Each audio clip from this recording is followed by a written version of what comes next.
the diversion from the average person who is just trying to live their life, whether they're gay or trans or whatever. And the people who are pushing this, that you must accept me, you must say these words, you must do this, or you are intolerant.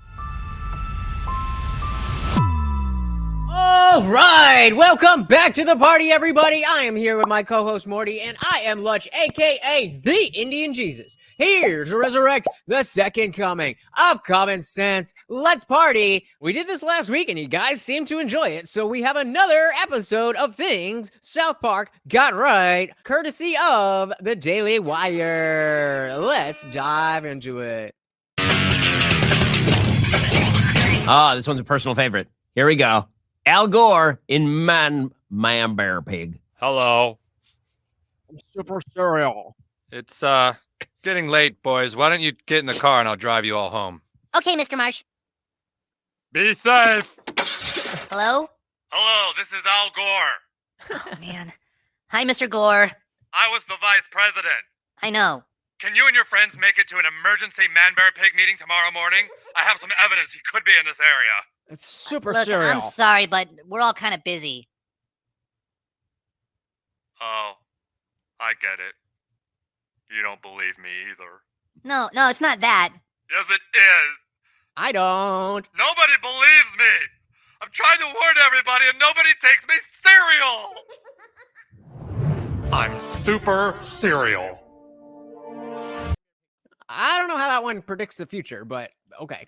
Joke for people who have not seen the full episode is that Al Gore shows up in South Park declaring that global warming is going to cause the invasion of Man Bear Pig, a creature who is half man, half bear, and half pig. And it is all an attempt at attention. This is when An Inconvenient Truth came out, which is that movie where he claimed that all the polar bears would be dead already. It's 2023. The polar bears are actually doing quite well. Yeah, but I mean, this isn't predicting the future. I guess this is things they got right.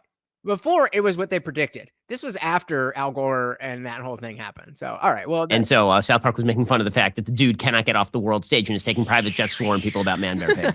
It is my honor to present the Courageous Teacher Award to Herbert Garrison. Oh, geez. They're down, they're down. Get along, little slave. Oh my God. That's what our boys were talking about? He is so courageous. Say, Mr. Slave, Yes, Mr. Garrison? I had a dream last night that you were a real dick. Really? Why would you dream that I was being an asshole? No, I was the ass. Oh, that is so courageous. What an amazing... So this is so prophetic when it comes to that, you know, when they went to the crowd, they're like, this is what's going on in school. Exactly what happened in lockdown. When all of this woke stuff was infiltrating the schools, and parents had no idea because for the last however long, school was school. And then all of a sudden it became a political indoctrination center. I mean, it was always an indoctrination center, but with this stuff specifically. And then lockdown came. And they're like, what are my kids being taught? What is going on here? Score one for South Park. Yeah, that is definitely where we are in our society. The more perverse you are, the braver you are, is how this now works. This is why Drag Queen Story Hour for the children. This episode was 2002, by the way. 2002. So about 20 years too soon on this one. Welcome to Tolerance Camp.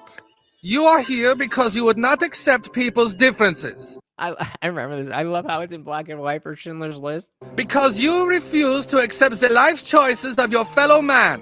Well, those days are now over. Here you will work every hour of every day until you submit to being tolerant of everybody. Here, intolerance will not be tolerated. Yeah. And again, the perfect allegory for what happened. What ended up happening? The left used to be the party of tolerance, but that went so far that they began tolerating intolerance. You don't accept me as an other kin living as a dragon with dragon and dragon self-pronouns? How dare you? How dare you? We just call this Twitter exile now. There's no actual tolerance camp, but you are forced to go to sort of the Maoist struggle sessions, right? The whole country is the tolerance camp. You have to declare your sins. You have to demonstrate to all the world that you now understand that the ways of the social left are the only way. It's satire, but kind of not. Mr. Garrison has this new assistant, and we're really All right. uncomfortable around them. Children, A lot of times, the reason people get uncomfortable around gay people is that they have some issues themselves. Well, I guess it's mostly the way Mr. Garrison stuck a gerbil at Mr. Slave's ass. Right. And you see, children, that's why you need to... Whoa! What? Are we homophobes now? We don't want to be gay bashers, Chef. Children, there's a big difference between gay people and Mr. Garrison. Do you understand that? No. You children just take your lunches. No, I'm going to have a talk with the principal. I'll take 3 lunches today, please. You don't need 3 lunches, Eric. You're fat enough as it is. It is my life Fat choice, Chef, and if you shaming. don't tolerate it, I'll report you to the SEC. And again, we can see that there, before, I don't know exactly when this was from, but the diversion from the average person who is just trying to live their life, whether they're gay or trans or whatever, and the people who are pushing this, that you must accept me, you must say these words, you must do this, or you are intolerant. No, that's not how it's supposed to work. You're allowed to do with anything that you want as long as you're not hurting other people. Just like I'm allowed to do whatever I want as long as I'm not hurting people. And hurting people is a physical thing. Your feelings getting hurt is not what we mean. Because we could play that both ways. It hurts my feelings that people are so against science and biology that how dare you think that you could change your biology? That offends me. See, we can all play that game. But somehow, it only works one way, doesn't it? Yep. Yeah, tolerance swings all the way back around. We cannot change the South Park flag, Mayor. Mayor, as I've said before, I find that I remember this one. Oh my God. flag to be racist and insensitive. Chef, I respect you very much, but you have to understand that this has been the South Park flag since some of our ancestors, like my great-grandfather, founded this land. That flag represents a time when blacks were persecuted by whites. How can a black man not be bothered by it? And again, obviously, this would be analogous to the Confederate flag. And again, don't know when this was from, but it was certainly before people were tearing down statues and all that kind of stuff. All right, Chef, I'll have my assistants hold up the flag, and you tell me what exactly you find racist about it. You don't see anything wrong with that flag? Chef, what about the baseball team, the Cleveland Indians, huh? Should they change their name because it's racist? Yeah. No, because it's their history. Okay, so, yeah, that flag is racist, but predicting that the Cleveland Indians would have to change their name back in 2000, yeah, that happened. Remember, they changed their name to the Cleveland Guardians, which is not great. It's not a very good name for a baseball team, the Guardians. We're not Detroit! All right, this is 2001 episode from South Park. See, Okay, I wish you would be doing that all the way along. So now we're in 2001. Okay, children, who can tell me what a condom is? Yes, Jenny. It flies around and it's endangered. That's a condor, Jenny. Condor. Condoms are what we use to stop the spread of STDs. So far, I mean, despite the fact that he's a kindergarten teacher, this is pretty standard sexual education. So far. Yes, Fillmore. Can we do finger paints? No, we can't do finger paints. You kids want to get herpes, huh? How about a nice bucket of AIDS? Sound good? Now pay attention, all right? I'm going to show you the proper way to put on a condom. So again, the analogy and the prediction being that there literally would be teachers showing children how to use butt plugs and the difference between using a butt plug with spit versus lube. But that's acceptable, right? There's nothing weird about that. First of all, you remove the condom from its package. Yeah, okay. Then you find which way the condom rolls out. Very important. Put it in your mouth and apply. Haram!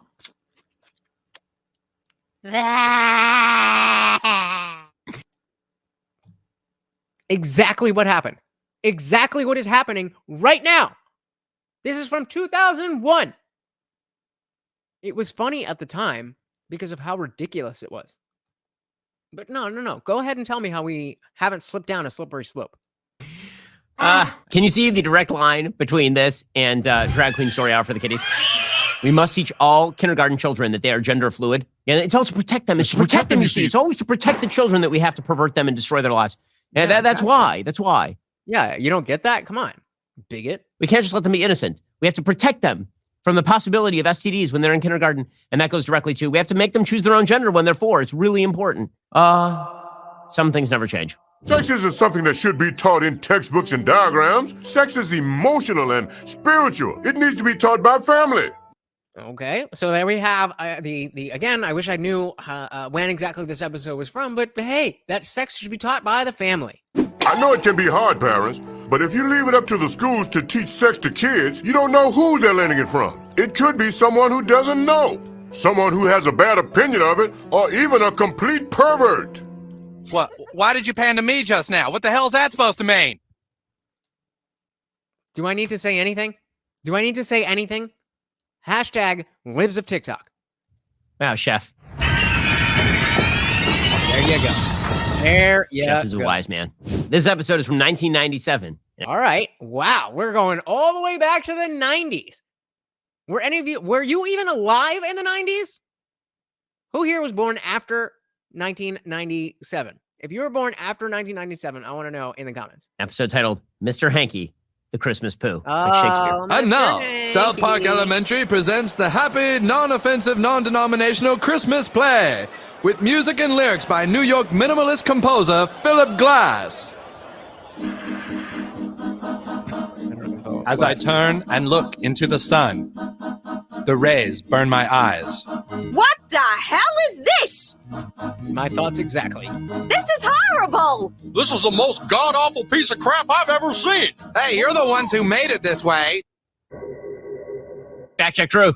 So first of all, love the rip on Philip Glass. That's So hold on. Let's see if he's telling us who Philip Glass is. hysterical. So Nope. All right. So again, help me out. Who the hell is Philip Glass? But the clear connection to something being undesirable and both people or both sides blaming each other doesn't resemble American politics in 2023 at all. All right, we got one more here. classical composer who really gets all this praise, but this is the kind of stuff that he does. This minimalist composing. It's ugh.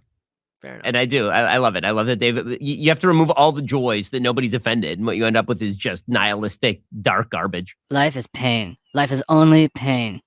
Alrighty.